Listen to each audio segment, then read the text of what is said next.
નમસ્કાર ખેડૂત મિત્રો, કૃષિ દર્શન કાર્યક્રમમાં આપ સર્વે ખેડૂત મિત્રોનું સ્વાગત છે।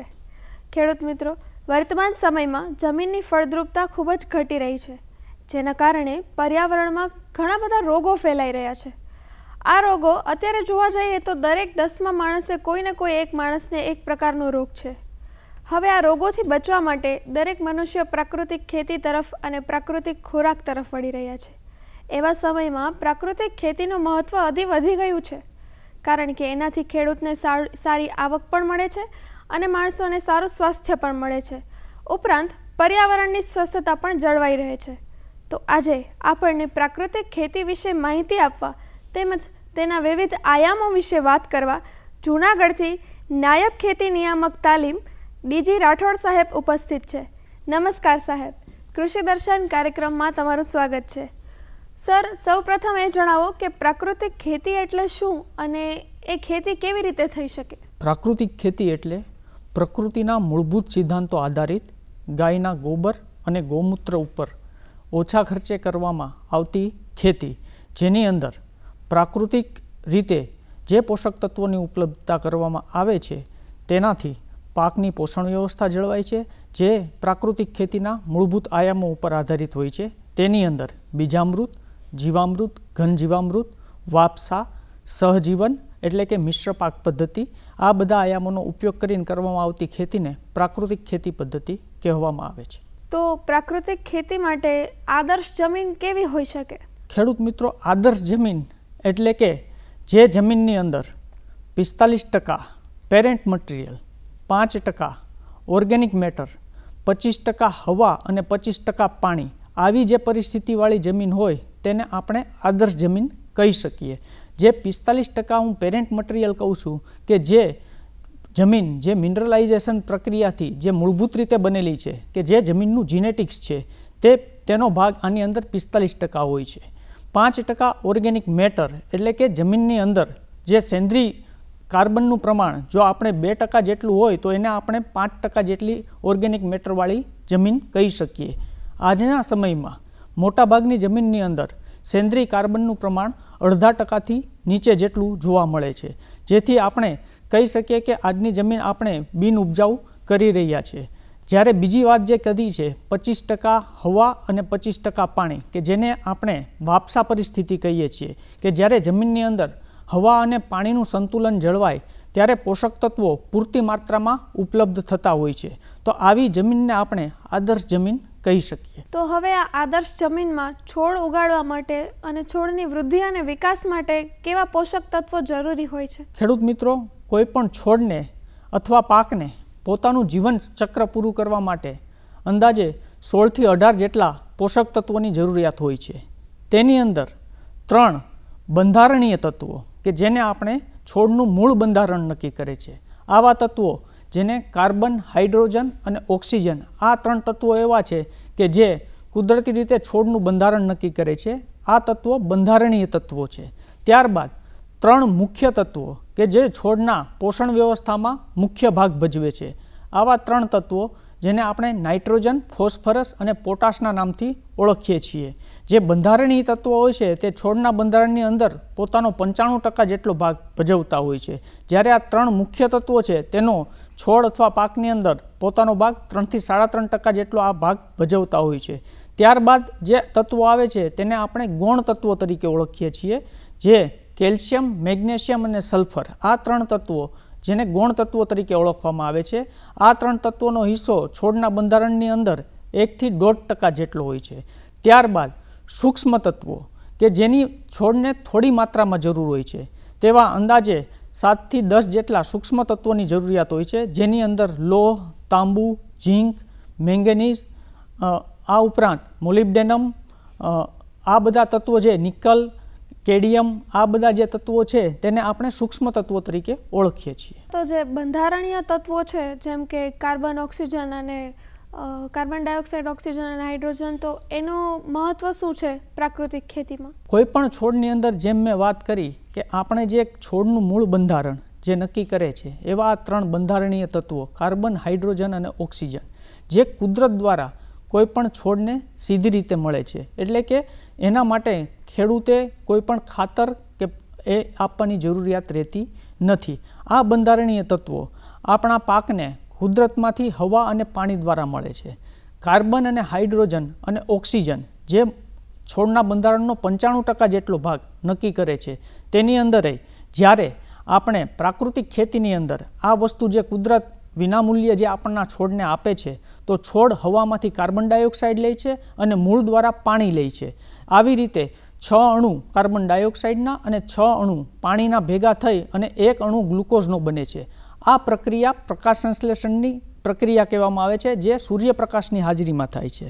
જ્યારે આપણે પ્રાકૃતિક ખેતીમાં આ પ્રક્રિયા ના અવરોધાય એ રીતે જુદા જુદા પાકોનું પસંદગીથી કરી અને વાવેતર કરવામાં આવે છે, જેથી હવા અને પાણીની પરિસ્થિતિ જમીનની અંદર વાપસા પરિસ્થિતિની અંદર જળવાઈ રહે છે અને પંચસ્તરીય પદ્ધતિ જે પ્રાકૃતિક કૃષિની અંદર ઉપયોગ કરવામાં આવે છે, તેની અંદર જુદા જુદા પાકની જરૂરિયાત અનુસારના સૂર્યપ્રકાશની જરૂરિયાત અનુસાર પાકની પસંદગી કરી વાવેતર કરવામાં આવે છે. આમ આ પ્રાકૃતિક કૃષિની અંદર આ જે 95% હિસ્સો છે તે પાકના છોડનો સારી રીતે જળવાય છે અને બંધારણીય તત્વો પ્રાકૃતિક ખેતીમાં ખૂબ સારી રીતે ખેડૂત પોતાના પાકને પૂરા પાડી શકે છે, જે વિનામૂલ્યે આપણે કુદરત દ્વારા બંધારણીય તત્વો મળે છે. પ્રાકૃતિક ખેતી માટે પાકના ઉત્પાદન માટે જે મુખ્ય તત્વો છે, જેમ કે નાઇટ્રોજન, ફોસ્ફરસ અને પોટાશ, એનું મહત્વ શું છે પ્રાકૃતિક કૃષિમાં અને કેવી રીતે કામ કરે છે? આપણે જાણીએ છીએ કે જે મૂળ તત્વો છે, જે નાઇટ્રોજન, ફોસ્ફરસ અને પોટાશ, તો નાઇટ્રોજન એ છોડની વૃદ્ધિ માટે જરૂરી છે, ફોસ્ફરસ છે એ છોડના વિકાસ માટે જરૂરી છે અને પોટાશ છે એ છોડના રોગપ્રતિકારક શક્તિ તેમજ કુદરતી આપત્તિઓ સામે રક્ષણ આપવું અને છોડને ઢળી જતો બચાવવો, આવી બધી અને પાકની ગુણવત્તામાંય પોટાશનો ખૂબ મહત્ત્વનો રોલ રહેલો છે. પ્રાકૃતિક કૃષિની અંદર જે આ 3 તત્વો છે, જે છોડના બંધારણમાં અંદાજે 3 થી 3.5% જેટલો એનો ભાગ હોય છે, તેની લભ્યતા માટે પ્રાકૃતિક કૃષિની અંદર જેમ નાઇટ્રોજન છે, તો નાઇટ્રોજન હવાની અંદર 78% જેટલો હવાની અંદર રહેલો છે, પણ તે છોડને લભ્ય સ્વરૂપમાં નથી, એટલે કે છોડ સીધી રીતે લઈ શકતો નથી. પ્રાકૃતિક કૃષિની અંદર જ્યારે આપણે હવામાં જ્યારે ચોમાસા દરમિયાન વીજળી થાય છે, તો હવામાંનો નાઇટ્રોજન વરસાદ ભેગો પાણીમાં ઓગળી અને જમીનમાં આવે છે. પ્રાકૃતિક કૃષિની અંદર જમીનની ભૌતિક પરિસ્થિતિ જે સુધરે છે પ્રાકૃતિક કૃષિ અપનાવવાથી, તેને લીધે જમીનની અંદર ખૂબ સારી રીતે આ વરસાદનું પાણી ઉતરે છે અને સાથે સાથે જે હવામાંનો નાઇટ્રોજન જે વરસાદ સાથે ભળીને આવેલો હોય છે તે જમીનની અંદર સંગ્રહાય છે. આ ઉપરાંત પ્રાકૃતિક કૃષિની અંદર જીવામૃત, ઘન જીવામૃત જે આપણે ઉમેરીએ છીએ, તો આની અંદર જે નાઇટ્રોજન ફિક્સિંગ બેક્ટેરિયા હોય છે તે જમીનની અંદર ઉમેરાય છે અને જમીનમાં રહેલા આ નાઇટ્રોજનને છોડને ઉપલબ્ધ કરાવે છે. આવી જ રીતે જે ફોસ્ફરસ છે તે એક જમીનની અંદર આપણી જમીનની અંદર મધ્યમ માત્રામાં રહેલું હોય છે, પરંતુ છોડ તે લઈ શકતો નથી, એટલે કે ઉપલબ્ધ સ્વરૂપમાં હોતું નથી. તો જ્યારે આપણે પ્રાકૃતિક કૃષિની અંદર જે આ જીવામૃત, ઘન જીવામૃત આપણે ઉપયોગ કરીએ છીએ, તો તેની અંદર સૂક્ષ્મ જીવાણુઓનો ભંડાર હોય છે, તેમાંના પૈકી એક જે ફોસ્ફેટ સોલ્યુબિલાઇઝિંગ બેક્ટેરિયા હોય છે, તે જમીનની અંદરથી ફોસ્ફરસને લભ્ય સ્વરૂપમાં ફેરવી અને આપણા છોડ કે પાકને આપે છે. પોટાશ આપણી જમીનની અંદર ખૂબ ઊંડે સુધી રહેલો છે અને આપણી જમીનો પોટાશથી ભરપૂર છે એવું આપણે કહી શકીએ છીએ. તો પોટાશ ઊંડે સુધી રહેલો હોય છે, પણ એ છોડના મૂળ ઝોન સુધી અથવા તો મૂળ લે છે ત્યાં એ પ્રાપ્ય સ્વરૂપમાં હોતો નથી. તો જ્યારે પ્રાકૃતિક કૃષિની અંદર જીવામૃતની અંદર, ઘન જીવામૃતની અંદર પોટાશ મોબિલાઇઝિંગ બેક્ટેરિયા આની અંદર આવેલા હોય છે, જે પોટાશને મોબિલાઇઝ કરી છોડના મૂળ ઝોનમાં લઈ આવવાનું કામ કરે છે. આવી રીતે છોડની અંદર પણ આપણે પોટાશની પૂર્તતા કરી શકીએ છીએ. અને આ ઉપરાંત આપણે જે કહીએ છીએ કે આપણે નાઇટ્રોજનની પૂર્તતા માટે જુદા જુદા ખાતરો આપણે ઉમેરવાની જરૂર એટલે નથી રહેતી કે પ્રાકૃતિક કૃષિની અંદર જે આપણે આચ્છાદન કરીએ છીએ, તો આચ્છાદનની અંદર ભેજનું પ્રમાણ જળવાઈ રહી છે અને સૂર્યપ્રકાશથી જે નાઇટ્રસ ઓક્સાઇડના સ્વરૂપમાં જે નાઇટ્રોજન ઉડી જતો હોય છે તેને આપણે બચાવી શકીએ છીએ અને આ રીતે આપણે જમીનની અંદર નાઇટ્રોજનની માત્રા જાળવી શકીએ છીએ. આ ઉપરાંત કાર્બન નાઇટ્રોજન રેશિયો, જેને આપણે CN રેશિયો કહીએ છીએ, તે 10:1 જે હોવો જોઈએ તે માત્રામાં જમીનની અંદર આચ્છાદન, મિશ્ર પાક પદ્ધતિ કે જે કઠોળ પાકોનું વાવેતર કરવાની પ્રાકૃતિક કૃષિમાં ભલામણ છે, તેનાથી જમીનમાં નાઇટ્રોજનનું ફિક્સેશન થાય છે અને આ રીતે જમીનની અંદર નાઇટ્રોજન લાંબા સમય સુધી જળવાઈ રહેતા જે આપણે સેન્દ્રીય કાર્બનનું પ્રમાણ જળવાતા આ CN રેશિયો જળવાઈ રહી છે અને હ્યુમસનું નિર્માણ થાય છે. આમ પ્રાકૃતિક કૃષિની અંદર જે છે એ મુખ્ય તત્વોની પૂર્તતા થઈ રહે છે. આપણે મુખ્ય તત્વોની વાત કરી, આવી જ રીતે તમે ઘણા બધા ગૌણ તત્વો પણ જણાવ્યા, કેલ્શિયમ, મેગ્નેશિયમ. તો એનું મહત્વ શું છે પ્રાકૃતિક કૃષિમાં અને કેવી રીતે ઉપયોગમાં લેવાય છે? કેલ્શિયમ, મેગ્નેશિયમ અને સલ્ફર આને આપણે ગૌણ તત્વો તરીકે ઓળખીએ છીએ, જેનો પાકની અંદર કે છોડની અંદર તેના બંધારણમાં 1 થી 1.5% જેટલો હિસ્સો હોય છે. કેલ્શિયમ છે એ છોડને મજબૂતી આપવાનું કામ કરે છે. આપણા છોડના કોષની કોષ દિવાલો છે તેને મજબૂતાઈ આપવાનું કામ કરે છે. જે સલ્ફર છે એ પાકની ગુણવત્તા જાળવવાનું, તેમજ આપણે કહીએ કે તેલીબિયા પાકો છે તો તેલીબિયા પાકોમાં તેલની ટકાવારી વધારવાનું કામ પણ સલ્ફર જેવું જે ગૌણ તત્વ છે એ કરે છે. આ ઉપરાંત છોડને રોગ પ્રતિકારક શક્તિ તેમજ વિવિધ રોગો અને જીવાતો સામે રક્ષણ આપવા માટે સલ્ફર એક ખૂબ અગત્યનું તત્વ છે. સલ્ફર તત્વ એક આપણે કહીએ કે ખૂબ સારું ફૂગનાશક તરીકે કામ કરે છે. આ ઉપરાંત જે મેગ્નેશિયમ છે તો પાકના જે આપણે ફોટોસિન્થેસિસની પ્રક્રિયા એટલે કે પ્રકાશ સંશ્લેષણની પ્રક્રિયા, તો હરિત કણોના જે ઉત્પાદન અને એને કાર્ય પદ્ધતિમાંય આપણે જે આ મેગ્નેશિયમનો એક મહત્ત્વનો ફાળો રહેલો છે. તો આ સૂક્ષ્મ તત્વો છે એ ગૌણ તત્વો છે એ છોડને આના દ્વારા આપણે ઉપલબ્ધ કરાવી શકીએ છીએ, જેની અંદર જીવામૃત, ઘનજીવામૃત આ બધી વસ્તુઓ આપણે ઉપયોગ કરીએ છીએ. આ ઉપરાંત બીજામૃતમાં આપણે ચૂના દ્વારા બીજામૃત બનાવવાની પદ્ધતિનો ઉલ્લેખ છે. તો ચૂનાથી કેલ્શિયમ તત્વ લભ્ય થાય છે અને આ તત્વો આપણા છોડને મળી રહે છે. તો રાઠોડ સાહેબ, આના સિવાય પણ સૂક્ષ્મ તત્વોની ઘણી બધી વાત ખેતીમાં થતી હોય છે. જુદા જુદા પ્રકારની ખેતીમાં સૂક્ષ્મ જીવોનું જુદું જુદું મહત્વ હોય છે.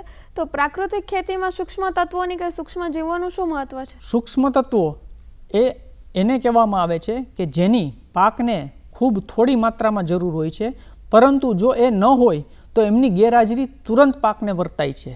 જેની અંદર મુખ્ય આપણે વાત કરીએ તો લોહ એટલે કે ફેરસ, જેને આપણે લોહ તત્વ તરીકે ઓળખીએ છીએ. કોપર જે તાંબુ, જેને આપણે કોપર તત્વ તરીકે ઓળખીએ છીએ.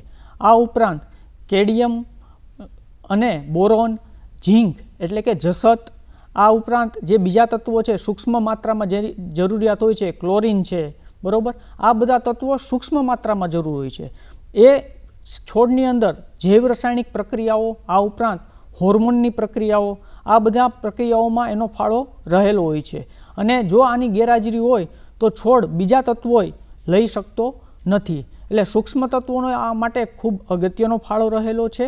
અને આના માટે સૂક્ષ્મ તત્વો જે જમીનની અંદર આપણા કીધું એમ કે જે જમીનની પ્રત છે એ વર્ષોથી જે મિનરલાઇઝેશનની પ્રક્રિયા દ્વારા આપણી જમીન જે બનેલી છે તે મિનરલના સ્વરૂપમાં ઊંડે સુધી હોય છે. જ્યારે આપણે પ્રાકૃતિક ખેતીની અંદર જમીનનું ભૌતિક બંધારણ સુધરે છે, સાથોસાથ જમીનની ભેજ સંગ્રહ શક્તિ, જે વરસાદનું પાણી જમીનમાં ઉતરે છે, આ ઉપરાંત જે બીજા આયામો છે, આચ્છાદન છે, વાપસા પરિસ્થિતિનું નિર્માણ થાય છે.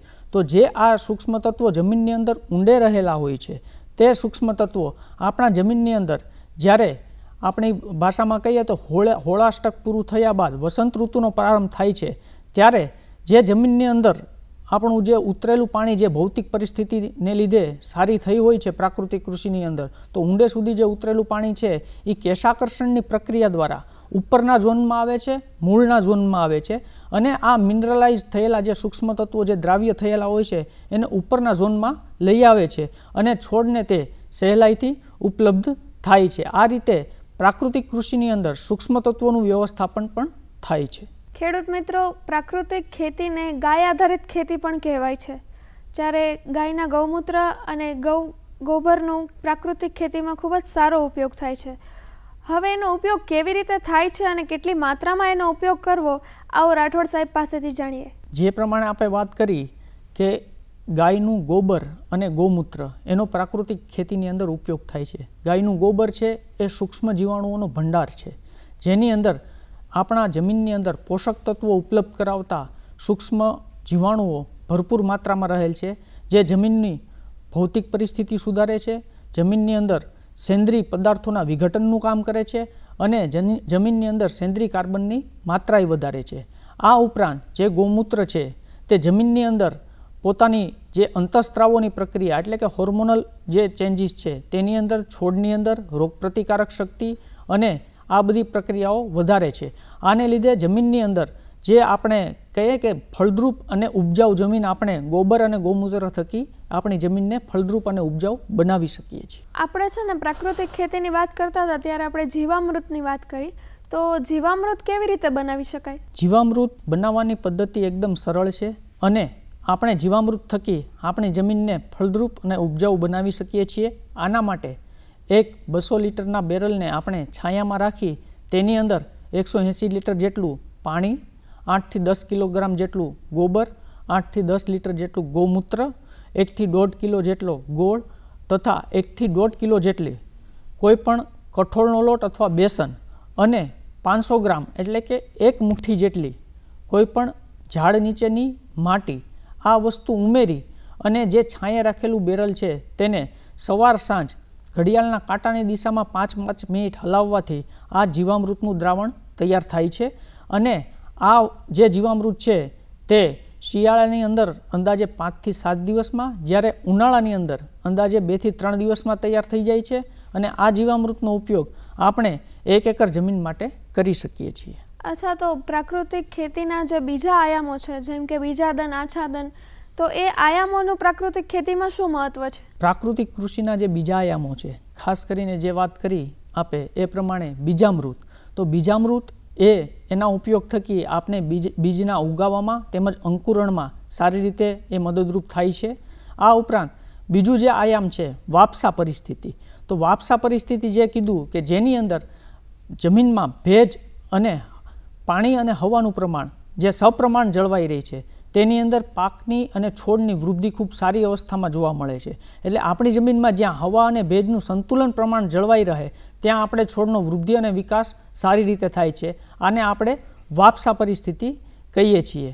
આ ઉપરાંત જે આયામ છે કે જે મિશ્ર પાક પદ્ધતિ કે જેને સહજીવન કહેવામાં આવે છે, તો જે પાકના છોડ માટે જે જરૂરી તત્વો છે તેનો ઉપાડ એકબીજા પાક સાથે હરીફાઈ ન કરતા એકબીજાના પૂરક પાકો વાવી અને મિશ્ર પાક પદ્ધતિ આપણે ઉપયોગ કરી અને આપણા પાકની અંદર પોષણ વ્યવસ્થાપન ખૂબ સારી રીતે કરી શકીએ છીએ. પ્રાકૃતિક ખેતીના જે જુદા જુદા આયામો છે એનો આપણે ઉપયોગ કરીએ તો એના સિવાય પોષણ વ્યવસ્થાપન સિવાય બીજા કયા કયા એના ફાયદા થઈ શકે? પ્રાકૃતિક કૃષિ એક ખૂબ વિશાળ અભિગમ છે ને તેના ખૂબ સારા ફાયદા છે. ખાસ કરી અને જે આ પોષણ વ્યવસ્થા ઉપરાંત પ્રાકૃતિક કૃષિથી જે જમીનનું બંધારણ સુધરે છે, જમીન છિદ્રાળુ અને ભરભરી બને છે, જેને લીધે આપણે વરસાદનું જે પાણી છે તે વહી જતું અટકે છે અને જમીનમાં ખૂબ સારી રીતે ઉતરે છે. આ રીતે જમીનની ભૌતિક પરિસ્થિતિ તેમજ જૈવિક પરિસ્થિતિ સુધરે છે. આ ઉપરાંત જમીનના પીએચનું સંતુલન જળવાય છે, જમીનની અંદર હ્યુમસનું નિર્માણ ખૂબ સારી રીતે થાય છે અને સેન્દ્રીય પદાર્થોની માત્રા વધવાથી જમીન આપણે કહીએ કે ખૂબ ફળદ્રુપ અને ઉપજાઉ બનાવી શકાય છે. ખેડૂત મિત્રો અમારા જે છે એમને તો ખ્યાલ જ છે કે પ્રાકૃતિક ખેતી એટલે શું, તમે સમજાવ્યું એટલે, પણ ઘણા લોકોને છે ને એવું થતું હોય છે કે પ્રાકૃતિક ખેતી અને ઓર્ગેનિક ખેતી બંને સેમ જ સમજતા, બંને એક જેવું જ છે એવું જ માનતા હોય છે. તો ખરેખર એવું જ છે કે એમના વચ્ચે કોઈ ભેદ છે? મેં શરૂઆતમાં જેમ કીધું એમ પ્રાકૃતિક ખેતી એ પ્રકૃતિના મૂળભૂત સિદ્ધાંતો આધારિત ખેતી છે, જેની અંદર કોઈ પણ વસ્તુ બહારથી ન લેતા દેશી ગાયના ગોબર અને ગૌમૂત્ર થકી ઓછા ખર્ચે પ્રાકૃતિક ચીજ વસ્તુઓનો ઉપયોગ કરી અને જમીનની પોષણ વ્યવસ્થા સુધારી અને કરવામાં આવતી ખેતીને આપણે પ્રાકૃતિક ખેતી કહીએ છીએ. જ્યારે ઓર્ગેનિક ખેતીની અંદર જે કોઈ ઓર્ગેનિક વસ્તુઓ છે તે બહારથી ખેડૂતોનો ઉપયોગ કરવો પડે છે, ખેતી ખર્ચ એમાં કરવો પડે છે. જ્યારે પ્રાકૃતિક ખેતીની અંદર આપણા જ આજુબાજુ, આપણા ખેતરની આજુબાજુ જે વસ્તુઓ રહેલી છે, આપણી પ્રકૃતિની અંદર જે વસ્તુઓ રહેલી છે તેનો ઉપયોગ કરીને જ આપણે પ્રાકૃતિક ખેતી કરી શકીએ છીએ. તો આપણે પહેલાં જ વાત કરી કે ગાય આધારિત ખેતી પણ કહેવાય છે પ્રાકૃતિક ખેતીને. આજથી લગભગ 50 વર્ષ પહેલાં કે એનાથી પણ વધારેના સમયની હું વાત કરું તો પહેલાં લોકો ગાય આધારિત ખેતી જ કરતા હતા અને ધીમે ધીમે પછી રાસાયણિક ખેતી તરફ પ્રયાણ કર્યું કે પાકને વધારો મળતો હતો અને ઉત્પાદન સારું મળતું હતું. હવે પર્યાવરણને પ્રદૂષણ થાય છે એટલે ફરીથી પાછા પ્રાકૃતિક ખેતી તરફ જાય છે. તો પહેલાંના સમયમાં જેટલી ઉત્પાદન ક્ષમતા હતી પ્રાકૃતિક ખેતીમાં એવી હવે છે? જમીનની ફળદ્રુપતા છે જે આજે પ્રાકૃતિક કૃષિ દ્વારા જે પોષક તત્વોની ઉપલબ્ધતાની વાત છે, જે પ્રાકૃતિક ખેતી દ્વારા આજના સમયમાં જેમ વાત કરી કે જે જમીનનું પ્રદૂષણ, જે રસાયણોનો ઝેરી રસાયણોનો ઉપયોગ કરી અને આપણે જમીનનું સ્વાસ્થ્ય એકદમ બગાડી નાખ્યું છે. જે જમીન એકદમ ફળદ્રુપ અને ઉપજાઉ હતી તેની અંદર જે રસાયણો અને જે દવાઓનો ઉપયોગ થયો છે તેની લીધે જમીનની ભૌતિક પરિસ્થિતિ, જૈવ રસાયણ પરિસ્થિતિ, અળસિયાની ક્રિયાશીલતાઓ, આ બધી વસ્તુઓ આપણે ધીરે ધીરે કરતાં પૂર્ણ કરી છે. જેમ મેં કીધું એમ આજે મોટાભાગની જમીનોનો સેન્દ્રીય કાર્બન અંદાજે 0.5% ઓછો છે. જે આદર્શ જમીનની પરિસ્થિતિ હોવી જોઈએ, એ આદર્શ જમીન જેની અંદર 5% ઓર્ગેનિક મેટર હોવું જોઈએ, એ હાલની પરિસ્થિતિએ જે જમીનો છે તેના ઉપયોગમાં નથી. તો પ્રાકૃતિક ખેતી થકી આપણે જમીનનું સ્વાસ્થ્ય જાળવવું, અળસિયાની ગતિશીલતા વધારી અને જમીનની અંદર ફળદ્રુપતા વધારવી, એ આપણે પ્રાકૃતિક ખેતી દ્વારા કરી શકીએ છીએ. પ્રાકૃતિક ખેતીમાં પશુપાલન કરવું પડે છે, અને કરવું પડે તો અત્યારના સમયમાં કેટલું પશુપાલન જરૂરી છે પ્રાકૃતિક ખેતી માટે?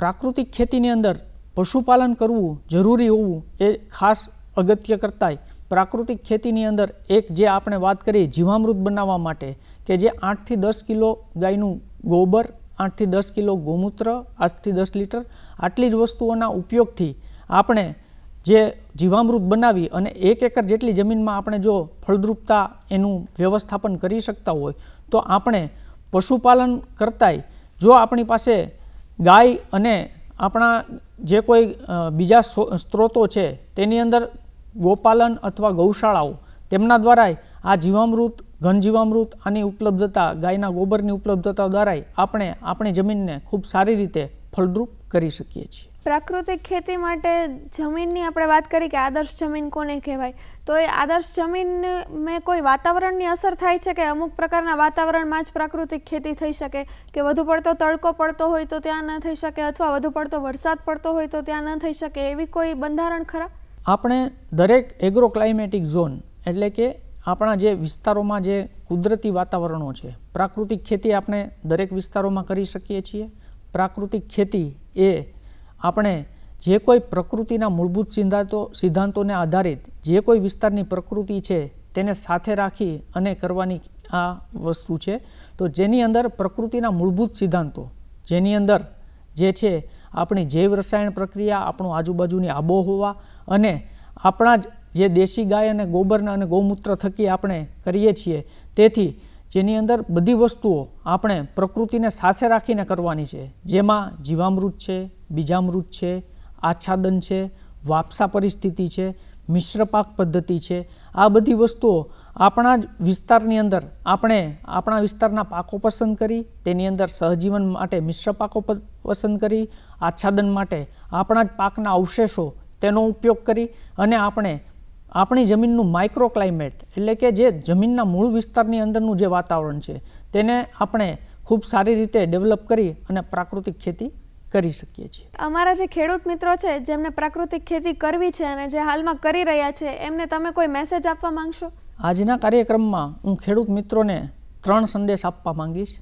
પહેલો તો એ જ કે આપણે પ્રાકૃતિક ખેતી થકી આપણી જમીનનું સ્વાસ્થ્ય સુધારીએ અને જમીનની જે ભૌતિક પરિસ્થિતિ છે, ભૌતિક શુદ્ધતા છે, ભૌતિક બંધારણ છે તે સુધારી અને એક સ્વાસ્થ્યપ્રદ જમીન બનાવીએ.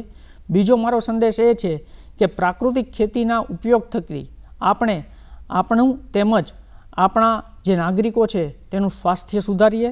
અને ત્રીજો સંદેશ એ છે કે પ્રાકૃતિક ખેતીના ઉપયોગ થકી આપણે આપણી આવનારી પેઢીને એક તંદુરસ્ત અને સ્વસ્થ જમીન આપી આપણી પોતાની ફરજ બજાવીએ અને પર્યાવરણની જાળવણીમાં મદદરૂપ થઈએ. રાઠોડ સાહેબ, થેન્ક યુ સો મચ. તમે કૃષિ દર્શન કાર્યક્રમમાં આવ્યા, ધન્યવાદ. તમારો ખૂબ ખૂબ આભાર.